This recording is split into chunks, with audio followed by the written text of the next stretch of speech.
Hi. So let's continue planning with that triangle. So does this look familiar? Oh, there it is. We were planning with this triangle by selecting a series of activities for students. So let's think of some activities first to help students memorize and remember the vocabulary or grammar we're teaching them, or activities to help students use that vocabulary or grammar. So, some activities for memorizing, just trying to remember these words or structures, could be Pictionary, matching sentence parts, matching pictures with words, completing sentences, quizzing each other. How do you say this? How do you say that? Dialogues, or there are many more options. Those are just some ideas.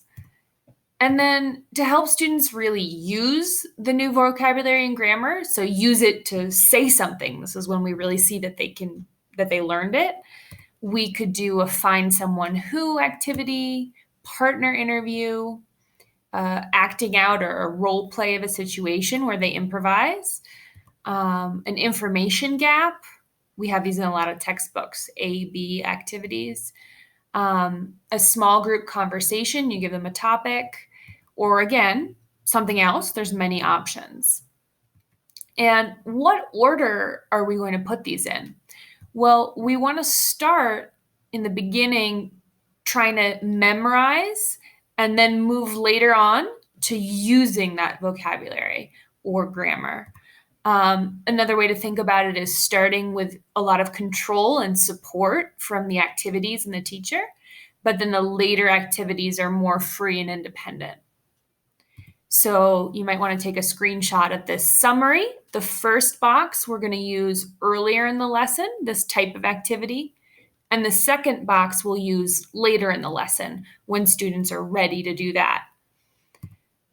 So take a moment to read this lesson outline. We have an objective on the left, para terminar la lección, blah, blah, blah. And then we have some activities selected, and you're going to complete with one more activity in the empty space. Pause the video, read it, and choose an activity. So you got an idea? My idea is to play Pictionary. Let's look at another example. So again, we have an objective, para el término de la lección, los estudiantes, blah, blah, blah, and some activities chosen. So again, I'd like you to pause your video, read this, and then complete the empty spaces. So you got an idea, I hope? We're thinking we could organize some sentences. Is this the morning, afternoon, or night in the first part? And then write about your routine. So we did a little practice there. Now it's your turn. I'd like you to try planning a lesson, something that you really teach based on this structure. So we have the objective, and then you're going to choose some activities. And I'd like you to think about something that you really teach. Oh, sorry, I lost my video. It could be, for example, can and can't to talk about abilities, or it could be movie genres, talking about what you like to watch. I don't know, something that you really teach. You're going to make an outline of a triangle. Take a notebook and just make a list of activities that you could use to teach that vocabulary or grammar point. And then we'll talk about it.